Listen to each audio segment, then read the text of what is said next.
हाय दोस्तों, हम पढ़ रहे हैं कक्षा 6 विज्ञान का नवा पाठ सजीव विशेषताएं एवं आवास।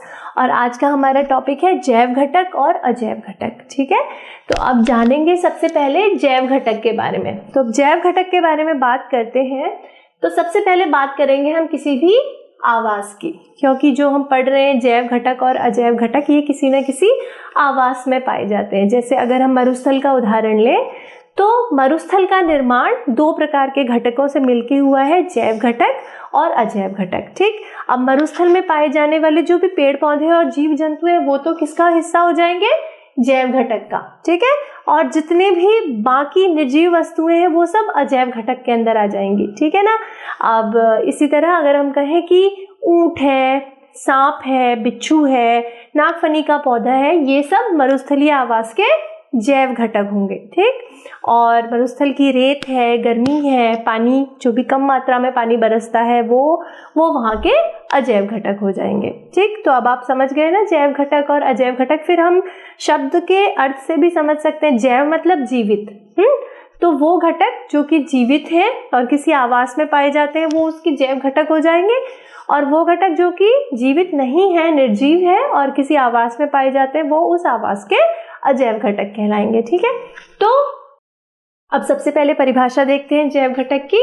किसी भी आवास में पाए जाने वाले सभी जीव जैसे कि पौधे और जंतु उस आवास के जैव घटक हैं। ठीक है ना। अब आप समझ गए, जैसे उदाहरण के तौर पे मैंने कहा मरुस्थलीय आवास के जैव घटक क्या हो जाएंगे, ऊंट है, सांप है, बिच्छू है, चूहा है, नागफनी का पौधा है, या और भी जो पौधे वहां पर पाए जाते हैं, कटीली झाड़ियां हैं, वो सब मरुस्थलीय आवास के जैव घटक हो जाएंगे। ठीक, अब अगर हम देखें तो जैव घटक को इंग्लिश में हम क्या कहते हैं, बायोटिक फैक्टर्स कहते हैं। ठीक है, तो अब अगर हम बांटना चाहें तो हम इन जैव घटकों को भी 3 श्रेणियों में बांट सकते हैं। सबसे पहले उत्पादक, ठीक है, क्योंकि ये भी जीवित है। फिर उपभोक्ता जो कि उत्पादकों के उपभोग करते हैं। ठीक है, और डिकम्पोजर्स यानी कि जो उनका अपघटन करते हैं। ठीक है ना। तो सबसे पहले बायोटिक फैक्टर्स या जैव घटक का भाग हो जाएगा उत्पादक, जिसमें आ जाएंगे सभी पेड़ पौधे, किसी भी स्थान में पाए जाने वाले पेड़ पौधे। फिर दूसरे हो जाएंगे उपभोक्ता, जैसे कि सारे पशु पक्षी वो सब आ जाएंगे। ठीक है, और डिकम्पोजर यानी कि अपघटक हो जाएंगे जो कि वहां पर पाए जाने वाले सूक्ष्म जीव हैं। ठीक है, तो अगर हम जैव घटकों को भी श्रेणियों में बांटना चाहें तो ये 3 श्रेणियों में बांटे जा सकते हैं, उत्पादक, उपभोक्ता और अपघटक। ये तीनों मिलकर किसी भी आवास के जैव घटक बनाते हैं। ठीक है ना। अब चलते हैं आगे और जानते हैं अजैव घटक के बारे में।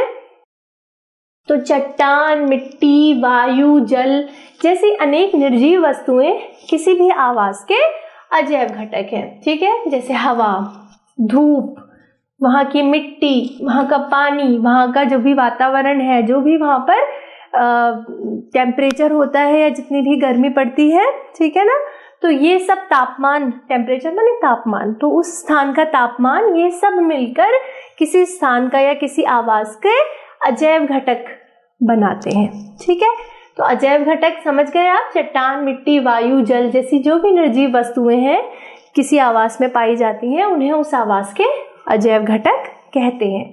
सूर्य का प्रकाश और ऊष्मा भी परिवेश के अजैव घटकों के अंतर्गत ही आते हैं। तो आज हमने जैव घटक और अजैव घटक को समझने की कुछ कोशिश करी और ये जाना कि किसी भी आवास स्थान के निर्माण में जैव घटक और अजैव घटक कैसे महत्वपूर्ण भूमिका निभाते हैं, या किसी भी आवास का निर्माण किस प्रकार होता है। तो ये समझ गए हम कि किसी भी आवास का निर्माण जैव घटक और अजैव घटक मिलकर करते हैं और एक दूसरे पर निर्भर भी रहते हैं। अब हम मिलेंगे अपने अगले वीडियो में और पढ़ेंगे अनुकूलन के बारे में। तो मिलते हैं नेक्स्ट वीडियो में।